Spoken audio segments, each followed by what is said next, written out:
అప్పట్లో మా ఇంటి చుట్టూ జామ చెట్లు చింత చెట్లు ఉండేటి. చిన్నప్పుడు అవిటికి ఉయ్యాలలు కట్టుకొని మా దోస్తులమంతా ఊగుతుంటిమి. బందోబస్తు తాళ్లతోని నాయన ఉయ్యాల కట్టేది, లేదంటే అమ్మ చీరనే కొమ్మలకి ఏలాడదీస్తే సంబురంగా ఊగేది. రువ్వడి గూగి కింద పడితే దెబ్బలు తాకేదనుకోండి, అదేరే ముచ్చట. అయితే చిన్న పొరలున్న ఇండ్లల్లో ప్రతొక్క ఇంట్లో ఉయ్యాల ఊగులాడుతూనే ఉంటది. కానీ గీ తీర్లనైతే ఎన్నడూ చూడలేదుల్లా.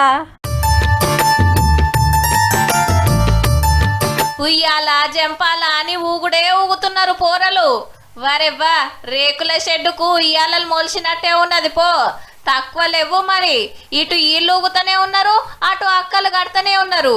గిన్నిగానం చీరలు పట్టుకొస్తే మరి వాళ్ళేం కట్టుకుంటారు అనేరు. మంచిగా చూడుండ్రి బతుకమ్మ చీరలు. వికారాబాద్ జిల్లా తాండూర్ల పాత సర్కార్ల పంచకుంట పక్కకు పెడితే ఎండాకాలం పూట పిల్లలు ఉయ్యాలలు ఊగుతానికి అక్కడికొస్తున్నాయి అన్నట్టు.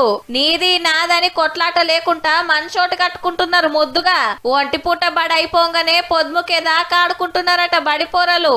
అధికారుల ఎలాంటి పర్యవేక్షణ లేకుండా ఇక్కడ తీసుకొచ్చి పారేయడము, తర్వాత దానికి చిన్న పిల్లలు ఉయ్యాల ఊరం. కనీసం ప్రభుత్వానికి ఇప్పటికైనా మేల్కొని అగో కట్టలే చీరలు ఎట్లా పడేసున్నాయో.